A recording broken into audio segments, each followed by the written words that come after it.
السلام عليكم ورحمة الله. الحمد لله حمدا كثيرا طيبا مباركا فيه. رب اشرح لي صدري ويسر لي أمري واحلل عقدة من لساني യഫ്ഖഹു ഖൗലി. ഏറെ ബഹുമാനമുള്ള സത്യവിശ്വാസികളെ, പ്രിയമുള്ള ശ്രോതാക്കളെ, കഴിഞ്ഞ ദർസിൽ നാം ആരംഭിച്ച വിഷയം പ്രവാചകൻ മുഹമ്മദ് നബി സല്ലല്ലാഹു അലൈഹി വസല്ലമയുടെ സമ്പൂർണ്ണ ചരിത്രം അഥവാ സീറത്തുൻ നബി എന്ന വിഷയത്തിൻ്റെ ആമുഖമാണ് നമ്മൾ കഴിഞ്ഞ ദർസിൽ സംസാരിച്ചത്. ഏകദേശം 10ഓളം കാര്യങ്ങൾ നാം ഇന്നലത്തെ ദർസിൽ പ്രതിപാദിച്ചു. അതിൻ്റെ തുടർച്ചയായി 23 വർഷക്കാലഘട്ടം കൊണ്ട് വിശുദ്ധ ഖുർആനിൻ്റെ ജീവിക്കുന്ന ഒരു പതിപ്പാണ് മുഹമ്മദ് നബി സല്ലല്ലാഹു അലൈഹി വസല്ലം. അതുകൊണ്ട് തന്നെ ആ നബി സല്ലല്ലാഹു അലൈഹി വസല്ലമ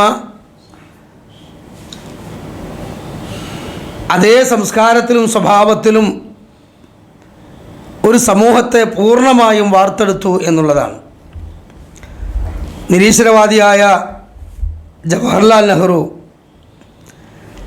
അദ്ദേഹത്തിൻ്റെ ക്ലിംസസ് ഓഫ് വേൾഡ് ഹിസ്റ്ററി എന്ന് പറയുന്ന ഒരു പുസ്തകമുണ്ട്. വിശ്വ ചരിത്ര ലോകം എന്ന പുസ്തകമാണ്. ആ പുസ്തകത്തിൽ അദ്ദേഹം പറയുന്ന ഒരു വാക്ക് വളരെയധികം പ്രസക്തമായൊരു വാചകമാണ്. ഇസ്ലാമിക വിജ്ഞാന രംഗത്ത്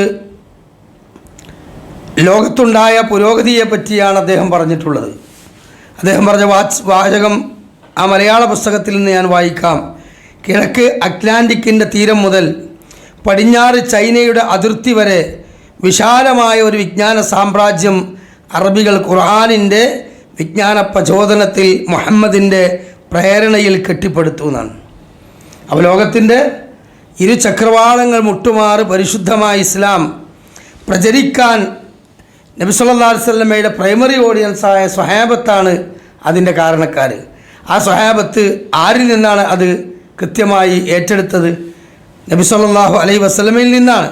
നാടോടികളായി നടന്നിരുന്ന ഒരു ജനതയെ ഇത്ര കുറഞ്ഞ കാലഘട്ടം കൊണ്ട് ഇത്രയും പുരോഗതിയിലേക്ക് നയിച്ച അതുല്യമായ ചരിത്രമാണ് മുഹമ്മദിനുള്ളത് എന്നാണ് നിരീശ്വരവാദിയായ ജവഹർലാൽ നെഹ്റു പറഞ്ഞിട്ടുള്ളത്. ഇതിപ്പം വലിയ ഒരു സ്വഹീൽ ബുഖാരി പോലെ ഒരു വലിയ വാചകമായിട്ടല്ല നമ്മൾ ഇതിനെ ഉദ്ധരിക്കുന്നത്, അങ്ങനെയല്ല നമുക്ക്. പക്ഷെ ഒരു നിരീശ്വരവാദിയായ വ്യക്തി പോലും പുറത്തുനിന്ന് ആ റസൂലിനെയും ആ ഇസ്ലാമിനെയും ആ റസൂലിനനുസരിച്ച ആ സ്വഹാബത്തിനെയും പഠിച്ചെങ്കിൽ അവർ നിഷ്പക്ഷമായി വിലയിരുത്തിയൊരു വാചകമാണത്.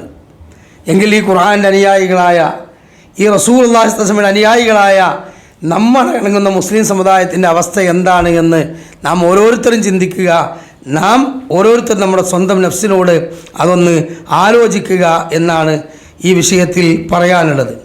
ഇബ്നു ഹസം റഹിമഹുല്ല പറയുന്നൊരു വാക്കുണ്ട്.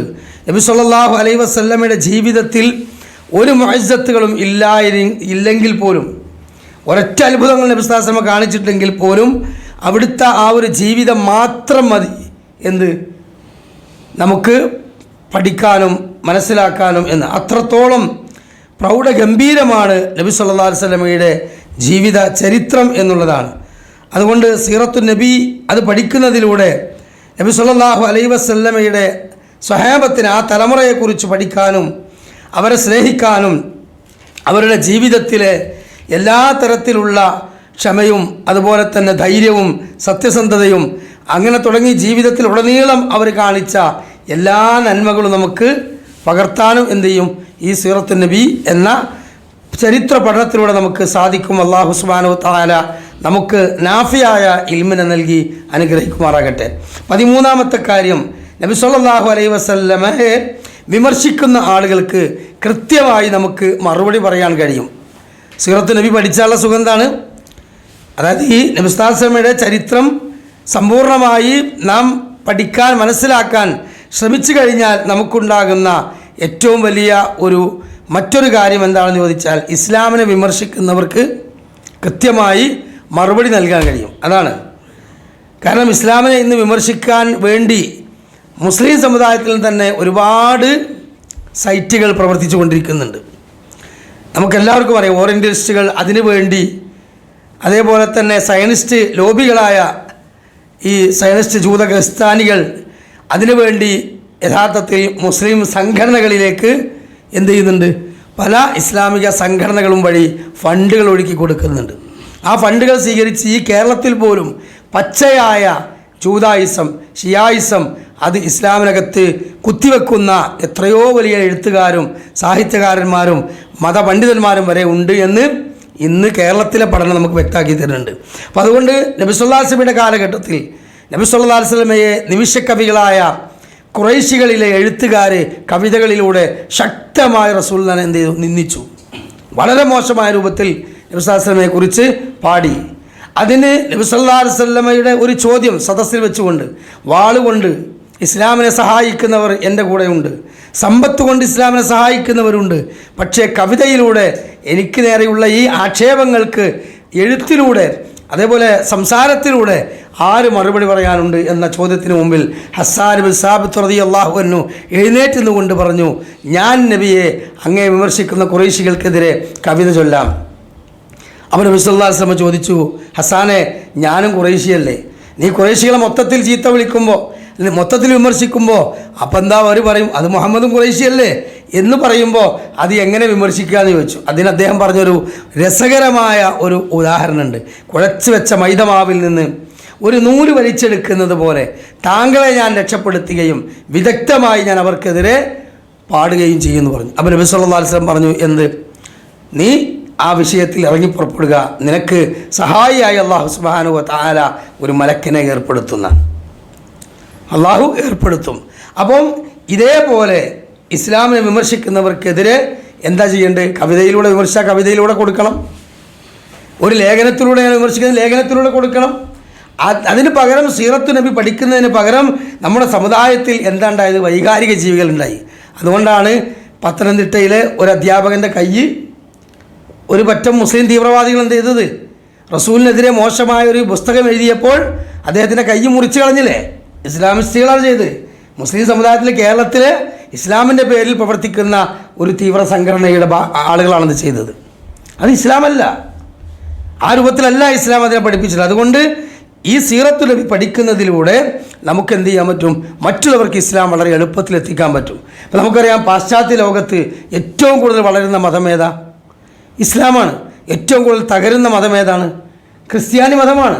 അനവധി ചർച്ചകൾ ഇന്ന് ക്യാബ്ര ഡാൻസുകൾ നടക്കുന്ന വലിയ കള്ള് ഷാപ്പുകളായി മാറിപ്പോയിട്ടുണ്ട് എന്നാണ് പുതിയ പഠനങ്ങൾ പറഞ്ഞത്. കാരണം ആരാധനയ്ക്ക് വേണ്ടി ഒരു മനുഷ്യൻ ആ കുരിശിലേക്ക് പോകുന്നില്ല. അപ്പോൾ ട്രിനിറ്റി എന്ന കുരിശിൻ്റെ സിദ്ധാന്തം തന്നെ തകർക്കുകയാണ്. എന്ത്? വളരെ ആരോഗ്യകരമായ രൂപത്തിൽ ഇസ്ലാമിലെ UK ഒരുപാട് ദായിമാർ കത്തി കൊണ്ടും വാളുകൊണ്ടും അല്ല, തീവ്രവാദം കൊണ്ടല്ല, ബോംബ് കൊണ്ടല്ല, വളരെ താത്വികമായ രൂപത്തിൽ ദഅവത്ത് കൊണ്ട്.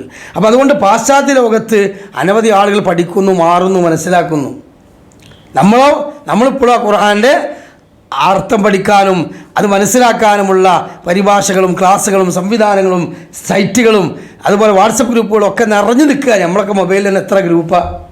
വെറുതെ ഞാനുണ്ടെന്ന് അറിയാണ്ട് എന്ത് ചെയ്യും? ആലിപ്പന്ന വരി എൻ്റെ പേരും ചേർത്താളറിയും. അങ്ങനെ ചേർക്കും, അതിലിഷ്ടം പോലെ വരുന്നുണ്ടാവും. അത് എപ്പോഴെങ്കിലും ഒന്നോ രണ്ടോ കേൾക്കും, ബാക്കിയൊക്കെ ക്ലീൻ ചാറ്റ് ചെയ്യും. അപ്പോൾ എന്താണ്? നമ്മുടെ ജീവിതത്തിൽ എന്തില്ല? ഇത് സ്വാധീനം ചെലുത്തുന്നില്ല.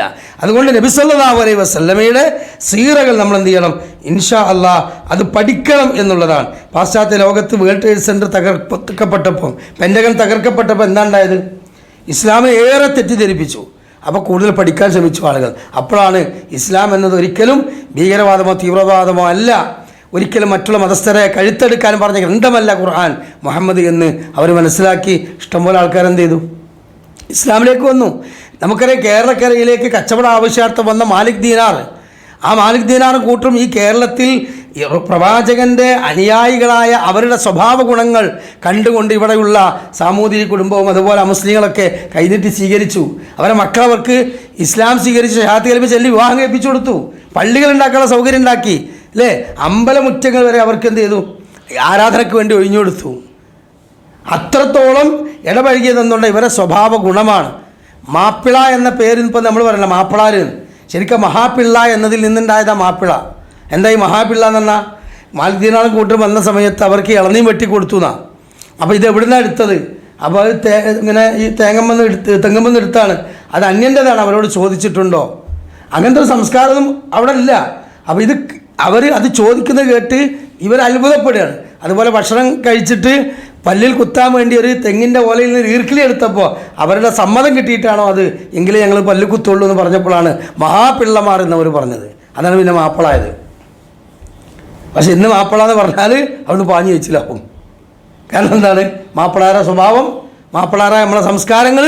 ഇന്ന് മുസ്ലിം കമ്മ്യൂണിറ്റിയുടെ അവസ്ഥ എന്താണെന്നുള്ളത്, മുസ്ലിം സമുദായത്തിൽ നടക്കുന്ന അരാജകത്വങ്ങളും അധാർമികതകളും മതം വിട്ടുകൊണ്ട് ഓടുന്ന കാഴ്ചകളും നമ്മൾ കണ്ടാൽ നമുക്ക് മനസ്സിലാവും. ഇതൊക്കെ അപ്പുറത്തല്ലേ ഇപ്പുറത്തല്ലേ അവിടെ അല്ലേ ഇവിടെ അല്ലേ ആ ജില്ലയിലല്ലേ ഈ ജില്ലയിലല്ലേ എന്നൊക്കെ പറയും. അത് ആ പഞ്ചായത്തിലല്ല. അല്ല, ഇത് ഈ പഞ്ചായത്തിൽ നമ്മളെ പേരൻ്റെ അപ്പുറത്തും ഇപ്പുറത്തും നമ്മുടെ കുടുംബത്തിലൊക്കെ വന്നു കഴിഞ്ഞു. നാളെ നമ്മുടെ മക്കൾ ആ അവസ്ഥയിലേക്ക് എത്താതിരിക്കാൻ വേണ്ടി നമ്മുടെ വീട്ടിനുള്ളിൽ നമ്മുടെ കുടുംബത്തിൽ ഈ ഖുർആൻ പഠിപ്പിക്കുന്ന അല്ലെങ്കിൽ ഖുർആനുമായി ബന്ധപ്പെടുന്ന ഒരവസ്ഥയിലേക്ക്, സംസ്കാരത്തിലേക്ക് നമ്മൾ ഉൾപ്പെടെ എത്തണം എന്നുള്ളതിന് വേണ്ടിയാണ് ഈ സംഗതികൾ എന്ത് ചെയ്യുന്നത്, പറയുന്നത്. ഇനി ഞാൻ മനസ്സിലാക്കേണ്ടത് ഈ ചരിത്ര ഗ്രന്ഥങ്ങളുടെ ഒക്കെ സ്രോതസ് എവിടുന്നാണ്? അനവധി ചരിത്ര ഗ്രന്ഥങ്ങളുണ്ട്. നബി പ്രവാചകനെക്കുറിച്ച്, നബി സ്വല്ലല്ലാഹു അലൈഹി വസല്ലമയെക്കുറിച്ച് സമ്പൂർണ്ണമായ ചരിത്രങ്ങൾ എഴുതിയ അനവധി ഗ്രന്ഥങ്ങളുണ്ട്. ഇതിൻ്റെയൊക്കെ സ്രോതസ്, ഈ താരീഖുകൾ എവിടെ നിന്നാന്ന് ചോദിച്ചാൽ അസ്ൽ ഖുർആൻ തന്നെയാണ്. ഖുർആൻ ഏറ്റവും നല്ല ചരിത്ര ഗ്രന്ഥമാണ്. ആദം അലൈഹിസ്സലാത്തു വസ്സലാമയുടെ കാലഘട്ടം മുതൽ നബി സല്ലല്ലാഹു അലൈഹി വസല്ലം വരെയുള്ള പ്രവാചക ശൃംഖലയുടെ ചരിത്രങ്ങളെ വളരെ ചുരുങ്ങിയ രൂപത്തിൽ മുഖ്തസറായി സൂചിപ്പിക്കുകയും എന്നാൽ അതിൻ്റെ ഒരുപാട് വ്യാഖ്യാനങ്ങൾ, അതിൻ്റെ എന്താ പറയുക ഉത്സാരങ്ങൾ അത് എടുത്താലും തീരാത്ത അത്രത്തോളം ആണ്. ആഴക്കടലിലേക്ക് ഊളിയിട്ട് പെറുക്കുന്ന മുത്തുകൾ അത് തീരൂല എന്ന് പറഞ്ഞ പോലെ ഖുർആനിൻ്റെ ബഹറാകുന്ന ഖുർആനിലേക്ക് നാം ഊളിയിട്ടാൽ ആ വിജ്ഞാനങ്ങൾ എത്ര എടുത്താലും തീരൂല, ഏത് കാലഘട്ടത്തിലും തീരൂല. അത്രത്തോളം വിജ്ഞാന സമ്പുഷ്ടമുള്ള ജീവിതമാണ് നബി സല്ലല്ലാഹു അലൈഹി വസല്ലമയുടെ ജീവിതം എന്നതുകൊണ്ട് ഇതിൻ്റെ ഒന്നാമത്തെ ചരിത്രം അത് അസ്ൽ എവിടെ നിന്നാണ്? ഖുർആൻ തന്നെയാണ്. കാരണം വിശുദ്ധ ഖുർആനിൽ സൂറത്തുൽ ഫീൽ ആലോചിച്ച് നോക്കി, ആനക്കലഹം ഇത് നബി സല്ലല്ലാഹു അലൈഹി വസല്ലം ജനിക്കുന്നതിന് മുമ്പുള്ള വർഷത്തിൽ സംഭവിച്ച കാര്യമാണ്. അപ്പോൾ ഖുർആൻ തന്നെ പറയുന്നുണ്ട് നബിയുടെ ജനനത്തിന് മുമ്പുള്ള ചരിത്രം.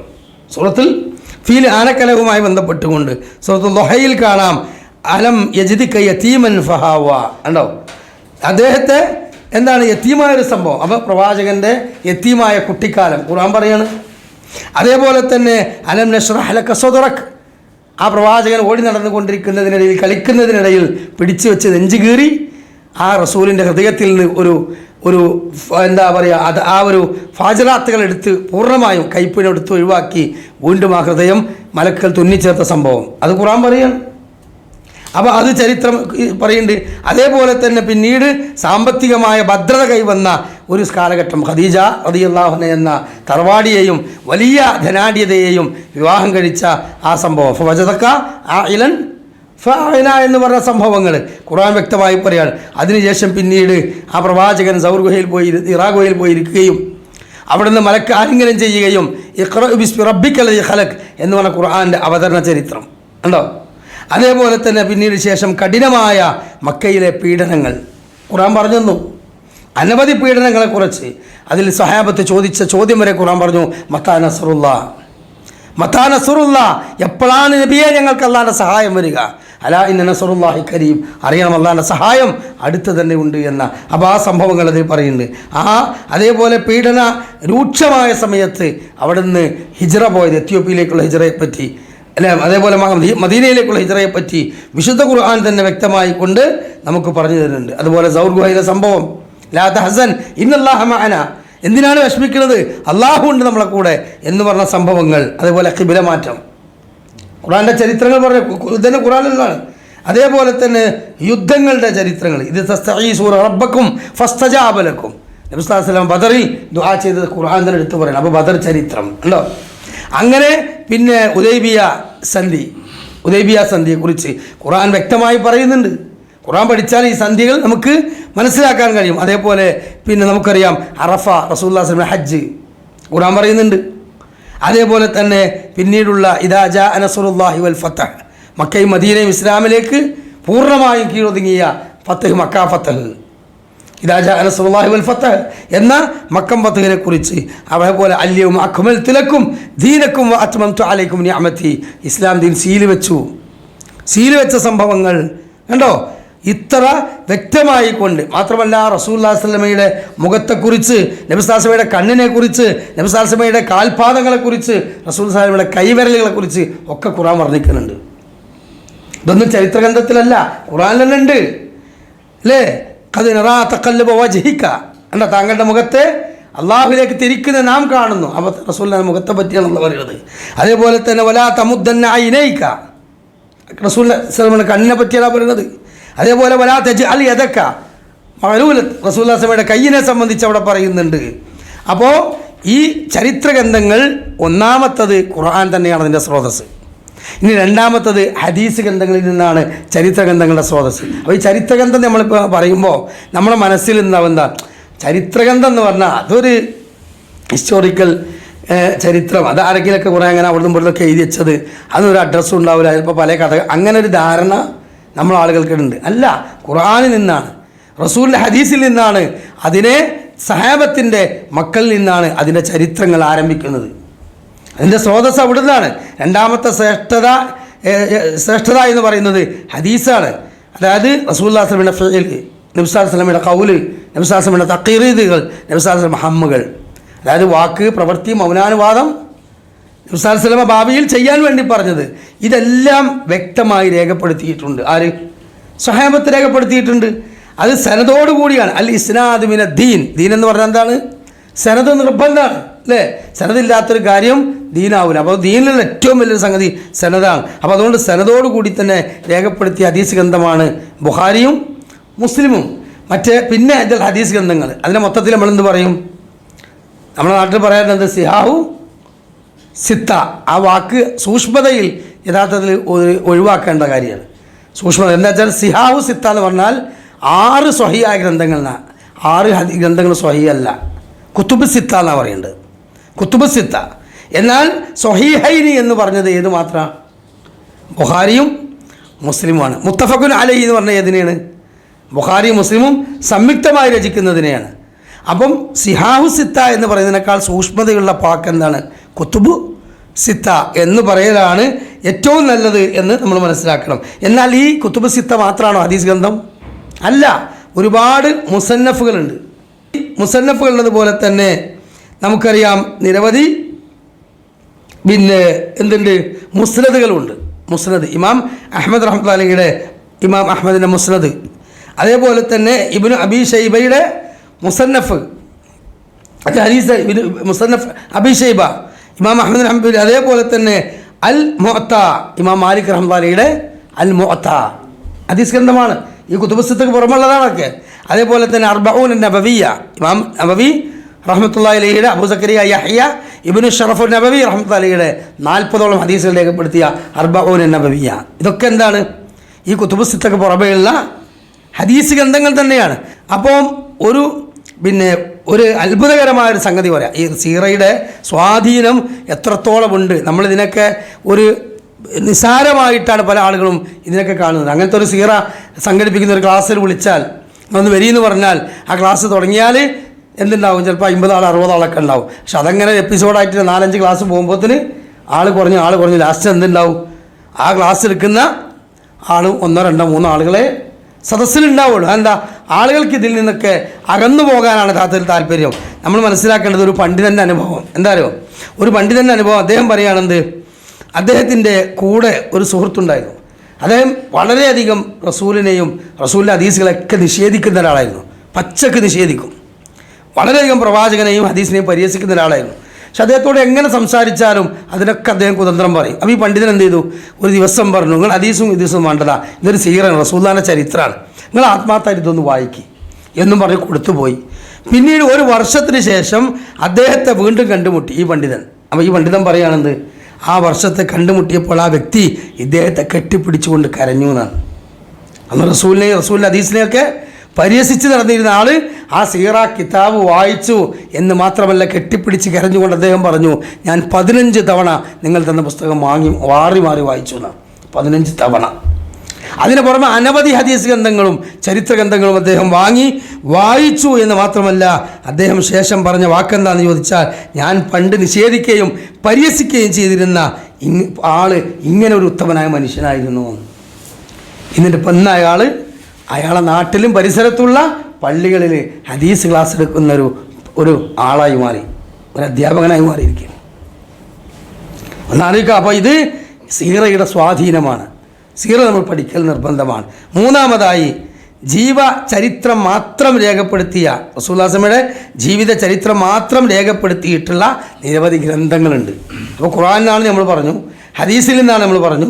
അതേപോലെ ഇനിയുള്ളത് ജീവിത ചരിത്രം രേഖപ്പെടുത്തിയ ചരിത്ര ഗ്രന്ഥങ്ങളുണ്ട്. അതേതാ ഗ്രന്ഥങ്ങൾ? അത് ആധുനിക കാലഘട്ടത്തിൽ മാത്രമേ ഉള്ളൂ, പഴയതില്ല എന്നല്ല. റസൂലുള്ളാഹി സ്വല്ലല്ലാഹു സ്വഹാബത്തിൽ നിന്ന് തന്നെ രേഖപ്പെടുത്തൽ ആരംഭിച്ചിട്ടുണ്ട്. നബി സ്വല്ലല്ലാഹു ജീവിത ചരിത്രങ്ങളെ സ്വഹാബികൾ അവരുടെ മക്കൾ തന്നെ രേഖപ്പെടുത്തൽ ആരംഭിച്ചിട്ടുണ്ട്. നമുക്കറിയാം, മൂന്നാം ഖലീഫ ഉസ്മാൻ ബിൻ അഫ്ഫാൻ റളിയല്ലാഹു അൻഹു. മൂന്നാം ഖലീഫ ഉസ്മാൻ റളിയല്ലാഹു അൻഹുവിൻ്റെ ഒരു മകനാണ് ആര്?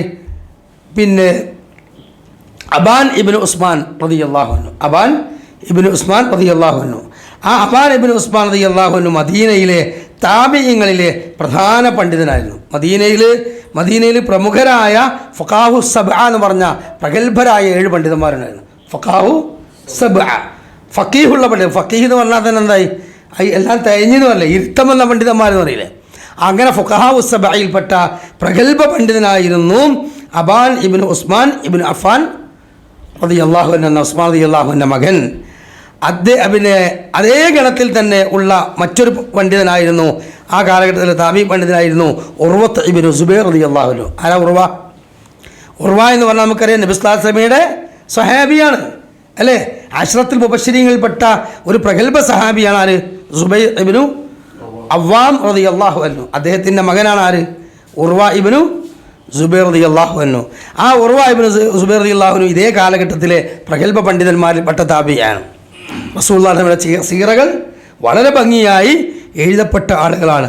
ഉർവയുടെ കൂടെ ശിഷ്യനായി കടന്നു വന്നിട്ടുള്ള ശിഹാബുദ്ദീൻ സുഹ്രി റഹിമഹുല്ല എന്ന താബിഈ പണ്ഡിതൻ, അദ്ദേഹത്തിൻ്റെ കിതാബുൽ മആസി എന്ന് പറയുന്ന ഒരു ഗ്രന്ഥം, അത് നബി സ്വല്ലല്ലാഹു അലൈഹി വസല്ലമയുടെ ചരിത്രങ്ങൾ, യുദ്ധചരിത്രങ്ങൾ മാത്രം വിശദീകരിക്കുന്ന ഗ്രന്ഥമാണ്. റസൂലുള്ളാഹിയുടെ ജീവിതത്തിൽ നടന്ന യുദ്ധങ്ങളെ മാത്രം പ്രത്യേകം സനദോടുകൂടി അന്വേഷിച്ച് നടന്ന് ചരിത്രം എഴുതി രേഖപ്പെടുത്തിയാണ്. എപ്പോഴാണ് മനസ്സിലാക്കണം നമ്മൾ? ഹിജ്റ 85-ലാണ്. എന്നാൽ നബി സല്ലല്ലാഹു അലൈഹി വസല്ലമയുടെ സ്വഹാബികൾ പലരും ജീവിച്ചിരിക്കുന്ന കാലഘട്ടമാണ് ഹിജ്റ 85 എന്ന് പറഞ്ഞാൽ. അവസാനത്തെ സ്വഹാബി മരണപ്പെടുന്നത് ഹിജ്റ 110-ലാണ്. ആരാണ് ഏറ്റവും പ്രായമുള്ള മരണപ്പെട്ട അവസാനത്തെ സ്വഹാബി എന്ന് ചോദിച്ചാൽ നമുക്ക് അനസ് ബിൻ മാലിക് റളിയല്ലാഹു അൻഹു. അനസ് ബിൻ മാലിക് റളിയല്ലാഹു അൻഹു ആണ് ഏറ്റവും അവസാനത്തെ സ്വഹാബി. ഹിജ്റ 110-ലാണ് അദ്ദേഹം വഫാത്താകുന്നത്.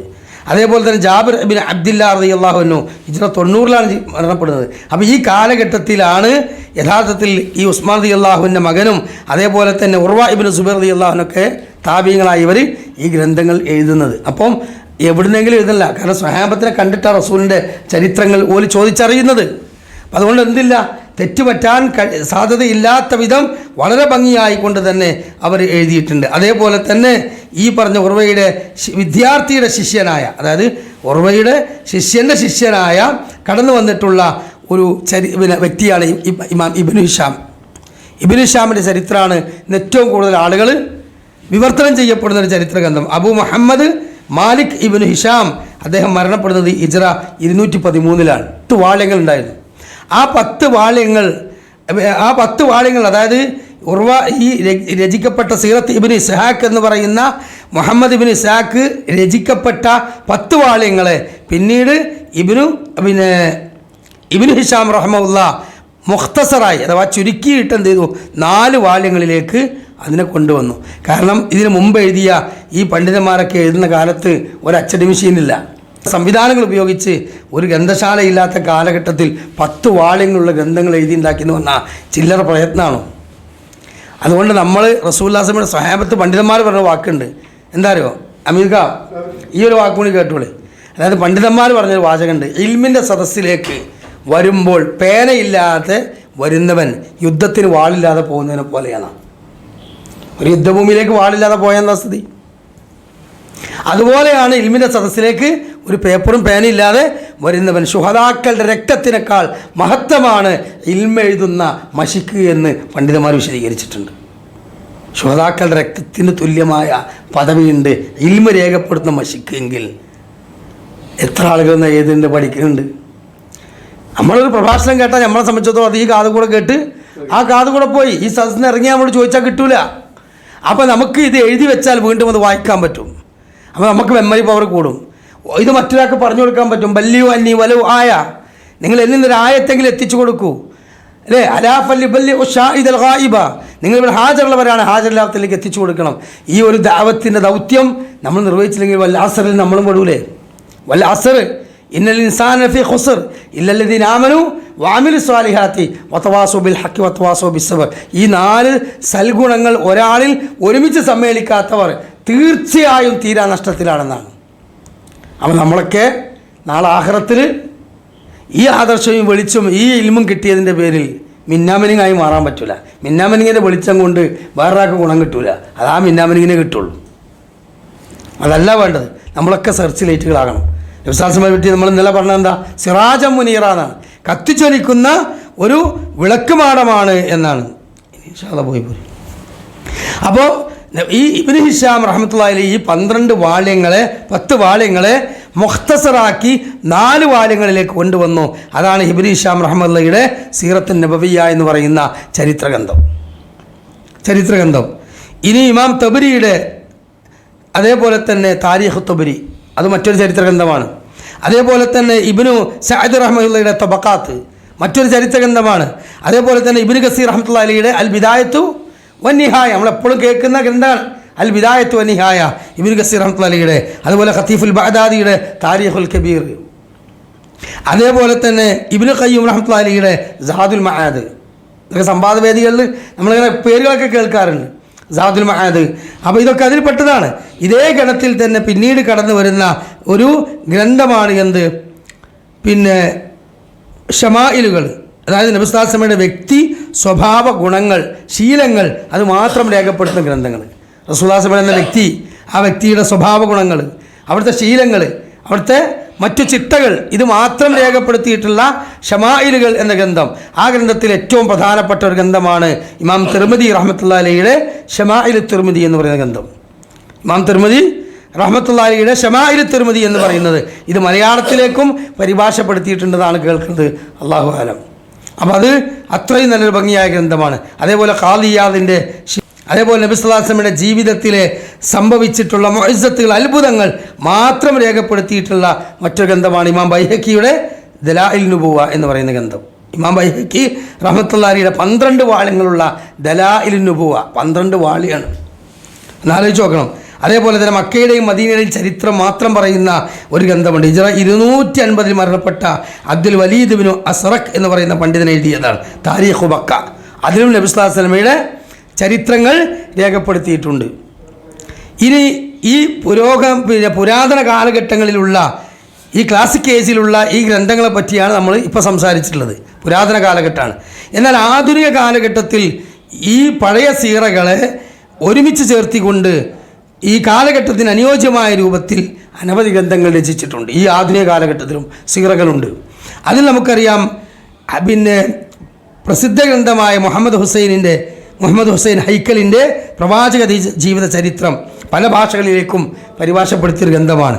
അതേപോലെ സുലൈമാൻ നദവി റഹ്മത്തുള്ളാഹിയുടെ ഗ്രന്ഥം, അബുൽ ഹസൻ അലി നദവിയുടെ ഗ്രന്ഥം, അതുപോലെ പിക്താലിൻ്റെ ഗ്രന്ഥം. ഈ കൂട്ടത്തിൽ ഏറ്റവും ശ്രദ്ധേയമായ ഒരു ഗ്രന്ഥമാണ് ഇന്ത്യക്കാരനായ ഇമാം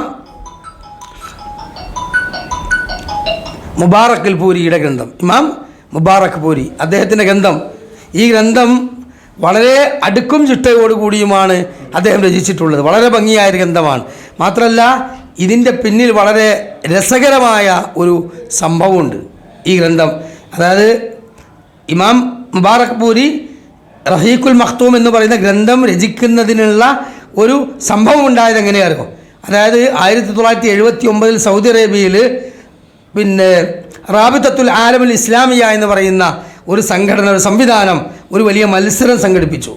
എന്താ മത്സരം? പ്രവാചകൻ്റെ ചരിത്രങ്ങളെ, സീറകളെ ആധുനിക കാലഘട്ടത്തിന് അനുയോജ്യമായ രൂപത്തിൽ ആർക്ക് രചിക്കാൻ സാധിക്കും? അതാണ് ചോദ്യം. ഈ ഒരു മത്സരത്തിൽ ലോകത്തിൻ്റെ വിവിധ ഭാഗങ്ങളിൽ നിന്ന് 400-ൽ പരം പണ്ഡിതന്മാരാണ് സഹോദരങ്ങളെ മുഅ്മിനീങ്ങളെ പങ്കെടുത്തിട്ടുള്ളത്. എത്ര? 400-ൽ പരം പണ്ഡിതന്മാർ. വ്യത്യസ്ത ഭാഷയിൽ നൈപുണ്യമുള്ള നല്ല ഇൽമുള്ള 400ഓളം. സീറ എന്ന് പറഞ്ഞാൽ പല ഗ്രന്ഥങ്ങളും പരിശോധിക്കേണ്ടതാണ്, പല ഭാഷകളും അറിയേണ്ട ആളുകളാണ്. അപ്പം ഈ റഹീഖുൽ മഖ്തൂം എന്ന ഇമാം മുബാറക് പൂരിയുടെ ഈ ഗ്രന്ഥം അദ്ദേഹം എഴുതുന്നതിന് മുമ്പിലുള്ള ഒരു ചരിത്രമാണ് പറഞ്ഞത്. വേറൊരു അത്ഭുതം എന്താ അറിയോ? 400ഓളം സീറകൾ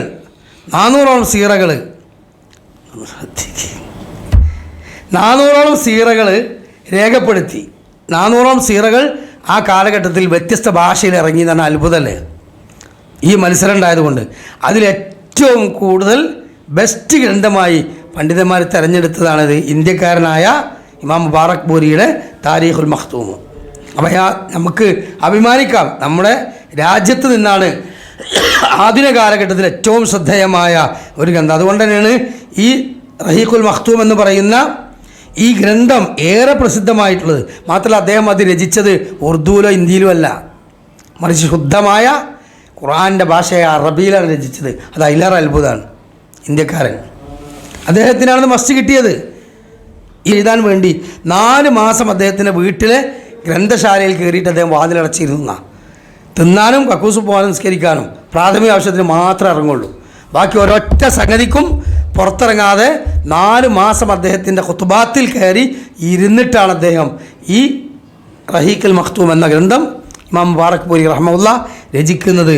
അപ്പോൾ ഇതിൻ്റെ പിന്നിലൊക്കെ അവർ സഹിച്ച ത്യാഗം, അത് സഹോദരങ്ങളെ ഫലം കണ്ടു എന്നുള്ളതാണ്. എത്ര ലക്ഷക്കണക്കിന് ആളുകളാണ് അത് പഠിക്കുന്നത്, എത്ര ഭാഷയിലേക്കാണ് അത് വിവർത്തനം ചെയ്യപ്പെടുന്നത്. അപ്പോൾ ഇതുവഴി അവർക്ക് നാളെ ആഖിറത്തിൽ അല്ലാഹു സുബ്ഹാനഹു തആല ഒരുപാട് പ്രതിഫലം നൽകട്ടെ എന്ന് പറയുകയാണ്. അപ്പോൾ ഈ താരീഖുകളുടെ സ്രോതസ്സ് വിശുദ്ധ ഖുർആനാണ്, ഹദീസുകളാണ്. ആ ഖുർആനിലെ സംഭവം നമ്മൾ പറഞ്ഞു, ഹദീസ് ഗ്രന്ഥങ്ങളെക്കുറിച്ച് നമ്മൾ പറഞ്ഞു. അതേപോലെ തന്നെ പിന്നീട് താബീങ്ങളായ താരീഖുകളെ പറ്റി പറഞ്ഞു. അതേപോലെ തന്നെ പൗരാണികരായ താരീഖ് ഗ്രന്ഥങ്ങൾ പറഞ്ഞു. ആധുനിക കാലഘട്ടത്തെയും പറ്റി പറഞ്ഞു. ഇനി ഇൻഷാ അല്ലാഹ് ഇന്നത്തെ ഈ വിഷയം, രണ്ടാമത്തെ ആ വിഷയത്തിൻ്റെ സീറത്തു നബിയുടെ 2ാം വാള്യത്തിൻ്റെ കൺക്ലൂഷൻ അവസാനിപ്പിക്കുകയാണ്. എന്താണ് അത് നമ്മൾ പറയുകയാണ് ഇൻഷാ അല്ലാഹ്. വ്യത്യസ്ത മുത്തുകളെ ഒരു മാലയിൽ കോർത്തുകൊണ്ട് അവതരിപ്പിക്കുക എന്നതാണ് നമ്മൾ ഈ ചരിത്രത്തിലൂടെ ഉദ്ദേശിക്കുന്നത്. അതായത് വ്യത്യസ്ത ഗ്രന്ഥങ്ങളിലുള്ള പ്രധാനപ്പെട്ടതെല്ലാം മാത്രം എടുക്കുക, എന്നിട്ട് ഒരു ഒറ്റ മുത്തിൽ കോർക്കുന്ന പോലെ ഒരു 20-25 ക്ലാസ്സുകളിലൂടെ ഈ പ്രവാചക ജീവിത ചരിത്രം സമ്പൂർണ്ണമായി ഏറ്റവും നല്ല ക്ലിയറൻസ് ഉള്ള സ്രോതസ്സിൽ നിന്ന് മാത്രം സൂക്ഷ്മതയോടുകൂടി അവതരിപ്പിക്കാനുള്ള താല്പര്യമാണ്. അതിന് ഒന്നാമതായി ഉണ്ടാകേണ്ടത് പരിശ്രമമാണ്, രണ്ടാമത് പ്രാർത്ഥനയാണ്. മുഅ്മിനീങ്ങളായ നമ്മുടെ ഒക്കെ പ്രാർത്ഥനകൾ എന്ത് ചെയ്യണം? ആ വിഷയത്തിൽ ഉണ്ടാകുമ്പോഴാണ് നമുക്കത് ഭംഗിയായി പറയാനും അത് അവതരിപ്പിക്കാനും കഴിയുക. അല്ലാഹു സുബ്ഹാനഹു തആല നമുക്ക് അതിനുള്ള തൗഫീഖ് നൽകട്ടെ എന്ന് പറഞ്ഞുകൊണ്ട് ഞാൻ അവസാനിപ്പിക്കുക. ഇൻഷാ അല്ലാഹ് നമുക്ക് ഇതേപോലെ ചരിത്രത്തിലെല്ലാം കടന്നു വരും, ഓരോന്നായി മുഴുവനും നമുക്ക് ഇൻഷാ അല്ലാഹ് അതിൽ പറയണം.